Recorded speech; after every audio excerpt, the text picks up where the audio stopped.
عید الاضحیٰ کی قربانی حضرت ابراہیم علیہ السلام کی شریعت میں ایک نبی کے جانے دوسرے نبی کے آنے پر وہی شریعت ہونی چاہیے جو موجود نہیں ہوتی، مگر ابراہیم کی قربانی اب جاری ہے، کیوں؟ ابراہیم علیہ السلام کا کلمہ تھا لا الہ الا اللہ، ابراہیم خلیل اللہ۔ ہمارا کلمے میں لا الہ الا اللہ کیوں ہے؟ یہ تو ابراہیم علیہ السلام کلمے میں تھا۔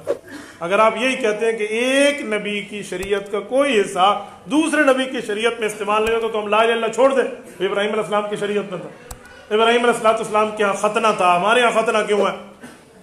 تو بھائی یہ بات نہیں ہے کہ دوسرے نبی کی شریعت میں، مسئلہ یہ کہ شریعت اللہ کی ہے، یہ رب کریم کی مرضی ہے کون سا حکم کس شریعت میں رکھنا ہے اور کون سا حکم کس شریعت میں جاری کر دینا، نمبر 1۔ نمبر 2، ہمارا اور حضرت ابراہیم علیہ السلام کا مسئلہ ایک ہے بھائی، ہم ملت ابراہیم کی ہیں، امت رسول اللہ کے، وَاتَّبِعْ مِلَّتَ ابراہیم حنیفا، ہمارے حضرت ابراہیم علیہ السلام سے بڑے قریبی روابط ہیں۔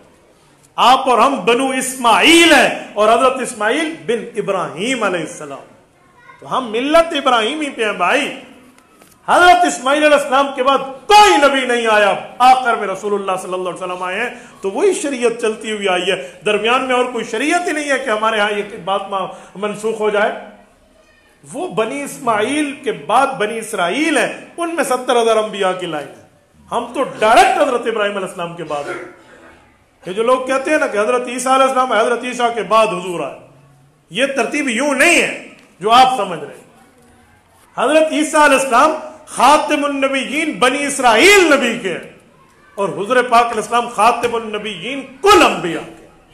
حضور تو بنی اسماعیل ہیں، وہ آخری نبی ہیں بنی اسرائیل کے، اور حضور پاک آخری نبی ہیں ہر نبی کے، وہ بنی اسماعیل ہیں یا بنی اسرائیل کے جو بھی معاملہ۔ رسالت امام علیہ السلام تو ڈائریکٹ آئے، حضور پاک علیہ السلام سے پہلے بنی اسماعیل میں کوئی نبی، وہ حضرت عیسیٰ نہیں ہے، وہ حضرت موسیٰ نہیں ہے، وہ حضرت یعقوب نہیں ہے، حضرت دانیال نہیں ہے، حضرت یوسف نہیں ہے، حضرت زکریا نہیں ہے، حضرت یحییٰ نہیں ہے، وہ حضرت اسماعیل ہے، پھر حضرت ابراہیم۔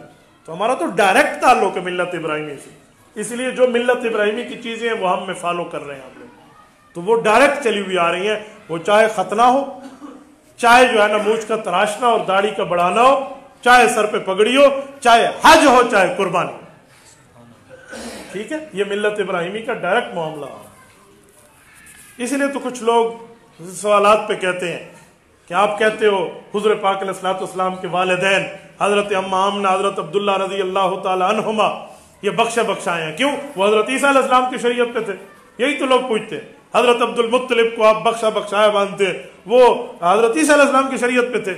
بابا یہ لوگ جو تھے یہ عرب تھے، یہ بنی اسرائیل نہیں تھے کہ حضرت عیسیٰ کی شریعت پہ ہوں۔ ان میں جو مواحد فوت ہوا ہے، جیسے حضور پاک کے دادا جان یا رسالت میں آپ کے والدین، یہ جنتی ہیں ملت ابراہیمی ہونے کی وجہ سے، یہ ملت ابراہیم پر تھے، ان میں حضرت عیسیٰ علیہ السلام مبعوث نہیں ہوئے تھے۔ یہ تھوڑا سا اعتباری فرق ہے، یہ نہ سمجھیں کہ مکہ والے پہلے حضرت عیسیٰ علیہ السلام کلمہ پڑھتے تھے پھر انہوں نے حضور کو پڑھا ہے، جی نہیں، مکہ والوں میں حضرت ابراہیم علیہ السلام کی شریعت چل رہی ہے، جو ملت ابراہیمی پہ تھا اعلان نبوت تک وہی بخشا ہوا ہے، وہی مواحد ہے۔ ہاں جو ملت ابراہیمی کی تعلیمات سے ہٹ گیا وہ مشرک بن گیا۔